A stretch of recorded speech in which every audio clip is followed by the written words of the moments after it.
ஒரு வழியாக லட்சுமியை விற்கிறதுன்னு முடிவு பண்ணியாச்சு. வேறு வழி கிடையாது. ஏன்னா இந்த லட்சுமி அப்படின்னா என்னுடைய ஒய்ஃப் வீட்டிலேருந்து வந்த மாடு, அவ்வளோதான். அது முதல் எங்கள் வீட்டுக்கு வந்துச்சு, இலவசமாக வந்துச்சு. எங்கள் மாமியார் வீட்டிலேருந்து வந்துச்சு. எங்கள் அம்மாவுக்கெல்லாம் ரொம்ப சந்தோஷம். காதிருந்த ஊசி ஒரு லாரி நிறையா கொடுத்தா கூட எங்கள் அம்மா சந்தோஷமாக வாங்கிக்குவாங்க. ஏன்னா சம்பந்தி வீட்டிலேருந்து வருது, இலவசமாக வருது இல்லையா.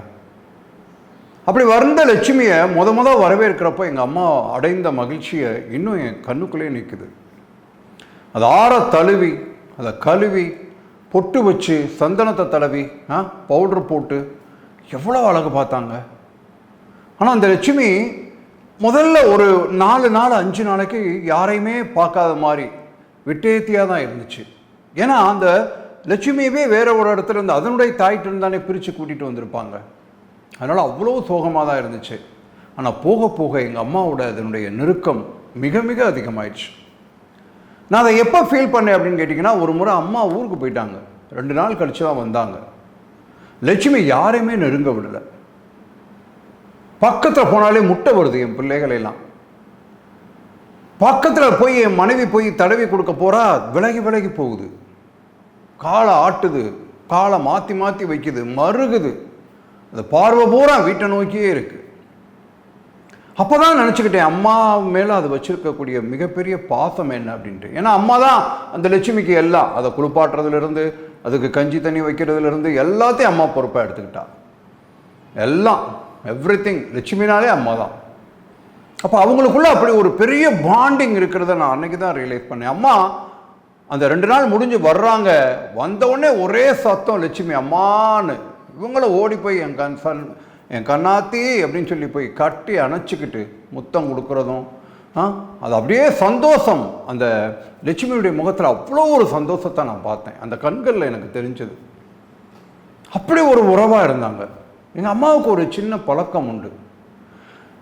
எனக்கு அப்புறம் ஒரு பெண் குழந்தை எங்கள் வீட்டில் பிறந்து அம்மா பார்த்ததுனால இறந்து போயிருக்கு. அந்த பெண் குழந்தைய நினச்சி எப்பயாவது எங்கள் அம்மா நடுக்கூடத்தில் உட்காந்துட்டு திடீர்னு அழுவாங்க. ஒரு 6 மாதத்துக்கு ஒரு தடவையோ 3 மாதத்துக்கு ஒரு தடவையோ அவங்களுக்கு எப்போ நினப்பு வருதோ, தான் மகன் மேலே நினப்பு வருதோ, இப்போலாம் கதறி அழுவாங்க. எனக்கே மனசு கஷ்டமாக இருக்கும். நானும் அம்மாவை ஆதரவாக தடவி கொடுத்து, ஒன்றும் இல்லைம்மா நாங்கள் இருக்கோம்மா அப்படின்னு சொல்லி தேத்துவேன். எங்கள் அம்மாவுக்கு ஒரு பெரிய குறை இருக்குது.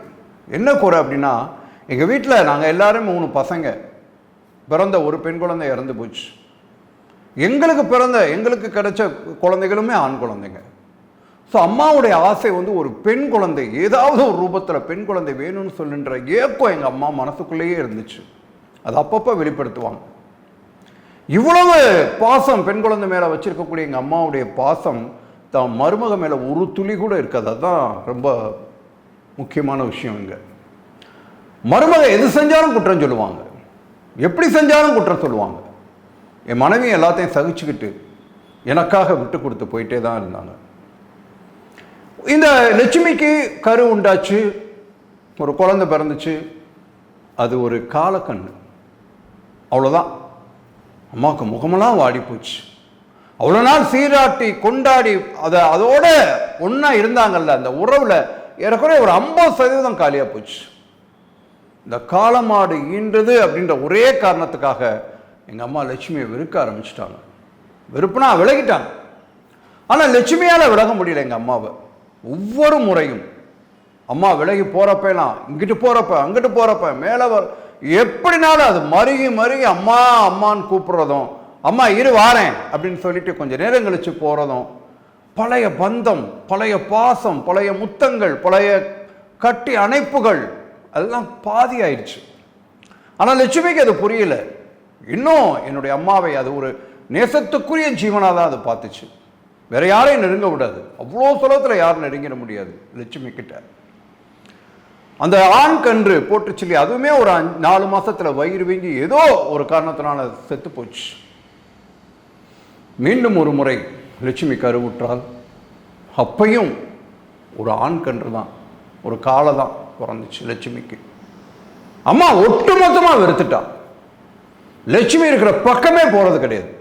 அந்த கொட்டத்தை கூட கொஞ்சம் மூலையில் கொண்டு போய் போட்டாச்சு. கண் பார்வை இல்லாத தூரத்தில் கொண்டு போய் பக்கத்தில் கூட கஞ்சி வைக்கிறது கிடையாது, குளிப்பாட்டுறது கிடையாது, அதை சீராட்டுறது கிடையாது, அதுக்கு வைக்கல் வைக்கிறது கிடையாது, அதோட கூட போய் உட்கார்ந்து இருக்கிறது கிடையாது, எதுவும் கிடையாது. எல்லாத்துலேருந்து எங்கள் அம்மா விலகிட்டாங்க. என் மனைவி தான் மெல்ல மெல்ல அந்த வேலையை தான் கையில் எடுத்துக்கிட்டு ஒவ்வொரு நாளும் லட்சுமிக்கு சாப்பாடு கொடுக்குறதும் அதை குளிப்பாட்டுறதும் ஒவ்வொரு வேலையாக அந்த வேலையை எங்கள் அம்மா பார்த்த வேலையை பூரா தனக்காக மாற்றிக்கிட்டே வந்தாங்க கொஞ்சம் கொஞ்சமாக. இருந்தாலும் அந்த லட்சுமிக்கு பாசம் போகலை. அம்மாவை தூரத்தில் பார்த்தா கூட அம்மா அப்படின்னு கத்தும். ஆனால் அம்மா திரும்பி கூட பார்க்கல, விலகி போயிடுவாங்க, பக்கத்தில் கூட வரல. ஏதோ ஒரு முதல்ல ஆண்கண்ணு போட்டப்ப கூட பக்கத்தில் வருவாங்க, எப்பயாவது ஒரு தடவை வருவாங்க, என்ன அப்படின்னுவாங்க, இந்த வர்றேன் அப்படின்ட்டு போவாங்க, அதை கூட சொல்லவில்லை. முற்றிலுமாக விலகி போயிட்டாங்க எங்கள் அம்மா. ஆனால் அந்த லட்சுமிக்கு அது தெரியல. நான் ஆண்கன்று போட்டது குற்றம் அப்படின்ற உணர்வு அந்த லட்சுமிக்கு தெரியல. அது ஐந்தறிவு தானே. ஆனால் எங்கள் அம்மா அவ்வளோ தூரம் விலகி போயிட்டாங்க.